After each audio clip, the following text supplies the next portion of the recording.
चलिए दोस्तों, maps IAS academy में आपका स्वागत है।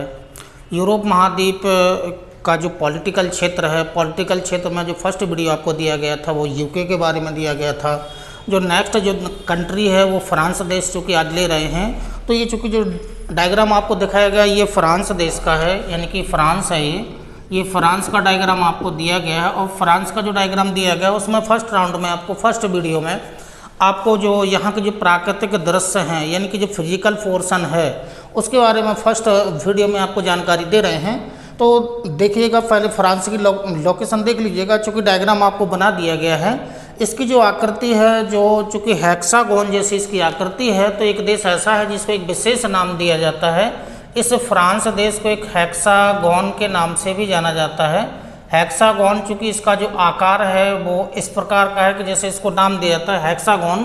फ्रांस को हेक्सागोन के नाम से भी जाना जाता है, चूँकि इसकी आकृति हेक्सागोन है तो इस कारण से इसे हेक्सागोन नाम भी दिया जाता है। तो फर्स्ट राउंड में लोकेशन देखिएगा कि फ्रांस जो देश है इसके चारों तरफ कौन कौन से क्षेत्र हैं, जलीय भाग हैं, कौन कौन से देश लगते हैं। तो देशों के बारे में आपको जानकारी पॉलिटिकल में आपको दी जाएगी, लेकिन थोड़ा सा देख लीजिएगा। तो ये जो वाला ये वाला जो क्षेत्र है ये इंग्लिश चैनल वाला क्षेत्र है। ये इंग्लिश चैनल वाला क्षेत्र है, ये इंग्लिश चैनल वाला क्षेत्र है। ऐसे आइएगा तो चूँकि ये ब्रिटनी नाम का एक प्रायद्वीप है, ब्रिटनी नाम का एक प्रायद्वीप है, फ्रांस से संबंधित है। ये ब्रिटनी नाम का एक प्रायद्वीप है और ऐसे तट से होकर के आएगा तो यहाँ पर जो आपको क्षेत्र मिलेगा यानी कि बे ऑफ बिस्के, यानी कि ये बिस्के की खाड़ी वाला क्षेत्र है। और ऐसे तट से आइएगा तो फ्रांस की सीमा लगी होगी। फ्रांस के बाद ये वाला जलीय भाग मिलेगा, ये भूमध्य सागर वाला क्षेत्र मिलेगा, ये भूमध्य सागर वाला क्षेत्र मिलेगा। तो यहाँ से देखिएगा ये फ्रांस का जो पश्चिमी वाला भाग है वो जलीय भाग से घिरा हुआ है, मुख्य रूप से इंग्लिश चैनल हुआ, बिस्के की खाड़ी हुआ। और भूमध्य दक्षिण में आइएगा तो ये भूमध्य सागर वाला क्षेत्र हुआ। फ्रांस के पूर्वी वाले भाग में जाएंगे तो यहाँ पर स्थलीय सीमा आपको मिलेगी। यहाँ पर बेल्जियम नाम का देश होगा, लग्जमबर्ग होगा, जर्मनी होगा। यहाँ पर चूँकि जो क्षेत्र लगा होगा स्विट्जरलैंड का होगा, इटली का होगा। और यहाँ पर स्थलीय सीमा जो लगी हुई है वो मुख्य रूप से जो स्पेन नाम का देश है उससे संलग्न है। तो चारों ओर का राउंड आपने देख लिया है। अब आइएगा मुख्य रूप से जो यहाँ की पर्वतीय, पठारी और मैदानी क्षेत्र हैं इनके बारे में जानकारी दे रहे हैं। चूँकि नदियों के बारे में आपको विशेष डायग्राम चूँकि पहले कभी दिया गया होगा तो विस्तृत रूप में आपको नदियों के बारे में जानकारी दी गई होगी, लेकिन यहाँ शॉर्ट में डायग्राम में चूँकि नदियों को थोड़ा सा शॉर्ट में इसको दिखा दिया गया है। तो इस क्षेत्र में आएगा तो जो मुख्य रूप से जो फ्रांस का जो इटली और फ्रांस की सीमा पर अवस्थित जो आल्प्स नाम का पर्वत है, नवीन मोरदार पर्वत का उदाहरण है। तो ये आल्प्स माउंटेन है, ये वाली जो लोकेशन दिख रही है ये आल्प्स माउंटेन है। ये आल्प्स माउंटेन की जो लोकेशन मिलेगी ये चूँकि दो देशों की सीमा पर है, यानी कि फ्रांस और इटली की सीमा पर अवस्थित है। तो फ्रांस और इटली की सीमा पर अवस्थित जो पर्वतीय क्षेत्र उसका नाम है आल्प्स पर्वतीय क्षेत्र है, दोनों देशों की सीमा के बीच अवस्थित है। आल्प्स पर्वतीय क्षेत्र में चूँकि एक सबसे ऊंची चोटी है, फ्रांस की सबसे ऊंची चोटी है, यूरोप महाद्वीप की दूसरी सबसे ऊंची चोटी है। चोटी का नाम है माउंट ब्लांक है, माउंट ब्लांक नाम की चोटी है जो फ्रांस देश में है। यूरोप महाद्वीप के जो यूरोप महाद्वीप है उसकी दूसरी सबसे ऊंची चोटी है। तो जबकि फ्रांस की सबसे ऊंची चोटी माउंट ब्लांक है। और इस क्षेत्र में आएगा तो जो सेंट्रल मैसिफ वाला क्षेत्र फैला हुआ है, इस पर एक चोटी है जिसका नाम है सेंसी नाम की एक पर्वतीय, इस पर्वतीय क्षेत्र में सेंसी नाम की एक चोटी है, यानी कि हिल है। उसके बाद आइएगा उत्तर में थोड़े और जाएंगे, जो आल्प्स पर्वतीय क्षेत्र है उसके उत्तर में जाएंगे तो जुरा नाम का पर्वतीय क्षेत्र फैला हुआ है। तो जुरा पर्वतीय देखिएगा तो जुरा पर्वतीय जो क्षेत्र है वो मुख्य रूप से फ्रांस और स्विट्जरलैंड की सीमा पर अवस्थित है। फ्रांस और स्विट्जरलैंड की सीमा पर अवस्थित जुरा पर्वतीय क्षेत्र है। उसके जस्ट और उत्तर में जाएंगे तो बोस्गेज नाम का एक पर्वतीय क्षेत्र मिलेगा, अवरोधक पर्वत का उदाहरण होगा। और इसके जस्ट इस पश्चिमी वाले भाग में आइएगा तो एक बरगंडी नाम का एक छोटा सा पर्वतीय क्षेत्र फैला हुआ है। इसके जस्ट और ऊपरी वाले क्षेत्र में जाएंगे तो एक छोटी सी पर्वत श्रृंखला आपको मिलेगी, चिंपांजी नाम की एक छोटी सी पर्वत श्रृंखला मिलेगी।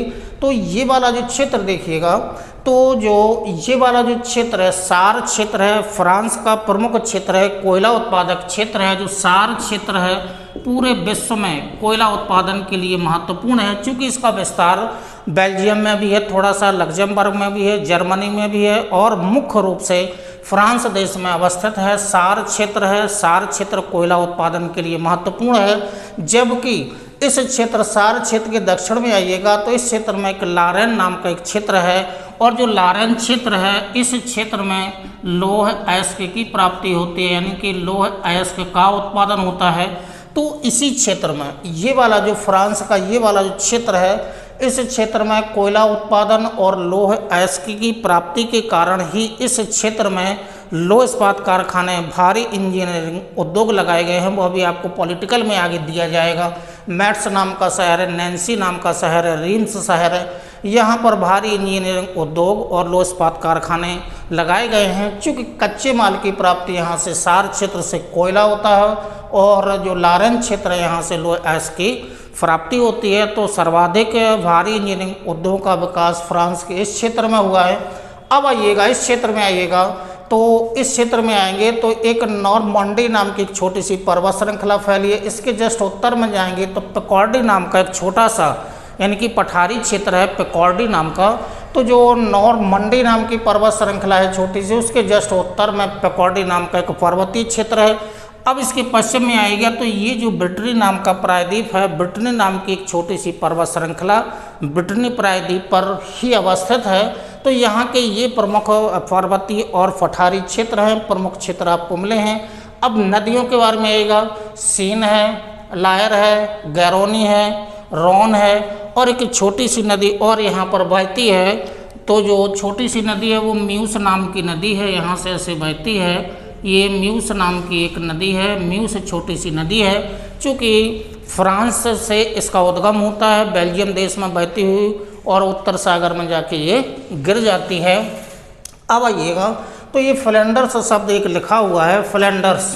तो ये जो फ्लैंडर्स जो क्षेत्र है यानी कि फ्रांस में जो दलदलीय क्षेत्र का विस्तार है, जो फ्लैंडर्स है ये चूँकि दलदलीय क्षेत्र है, ये दलदलीय क्षेत्र है, दलदलीय क्षेत्र को यहाँ पर फ्लैंडर्स के नाम से इसे जाना जाता है। तो थोड़ा सा विस्तार इसका फ्रांस में है, बाकी का पूरा विस्तार बेल्जियम देश में है। तो एक फ्लैंडर्स है, फ्लैंडर्स यानी कि दलदलीय क्षेत्र है। तो यहाँ की ये प्रमुख नदियाँ हो गई हैं। तो चूँकि जो फ्रांस का, अब यहाँ से आइएगा जो ये रॉन नाम की नदी है, रॉन नाम की एक नदी है, स्योनी नाम की नदी है। तो ये जो स्योनी नाम की नदी है ये वाले इन पर्वतीय क्षेत्रों के बीच से बहती है, यानी कि आल्प्स माउंटेन सेंट्रल मैसिव से बीच में होकर के यहाँ पर जुरा पर्वतीय क्षेत्र हुआ, बरगंडी। तो ये वाला जो बीच का क्षेत्र है ये रॉन और उसकी सहायक नदियों का अपवाय क्षेत्र है, मैदानी क्षेत्र है। फ्रांस की एक प्रमुख झील है। तो जो फ्रांस की प्रमुख झील है आल्प्स पर्वतीय क्षेत्र में आपको मिलेगी। एनेंसी नाम की एक झील है, एनेंसी नाम की एक छोटी सी झील है, आल्प्स पर्वतीय क्षेत्र में इसका विस्तार है। तो एक झील है, एनेंसी नाम की एक झील यहाँ पर मिलेगी। अब देखिएगा तो जो फ्रांस का जो पूर्वी भाग है, फ्रांस का जो पूर्वी भाग है वो पर्वतीय और पठारी क्षेत्र है, जबकि ये वाला जो क्षेत्र है उत्तरी और जो पश्चिमी क्षेत्र है फ्रांस का, ये नदियों का अफवाह क्षेत्र है, विश्व प्रसिद्ध नदियों का अफवाह क्षेत्र है, यानी कि प्रमुख मैदानी क्षेत्र है। मैदानी क्षेत्र होने के कारण ये जो पूरा क्षेत्र है, मैदानी क्षेत्र होने के कारण इसे एक विशेष नाम दिया जाता है, ब्रेड बास्केट। ये ब्रेड बास्केट यानी कि फ्रांस का ये वाला जो क्षेत्र है इसे ब्रेड बास्केट के नाम से जाना जाता है। मुख्य रूप से गेहूं और गन्ना का उत्पादन इस क्षेत्र में होता है। तो इस क्षेत्र को ब्रेड बास्केट के नाम से इसे जाना जाता है। तो ये जो फ्रांस का जो फिजिकल पोर्शन था, फर्स्ट वीडियो आपको फिजिकल पोर्शन का दिया गया है। जस्ट इसी के बाद जो सेकंड वीडियो होगा वो पॉलिटिकल के बारे में आपको जानकारी दे दी जाएगी। तब तक के लिए धन्यवाद, थैंक यू।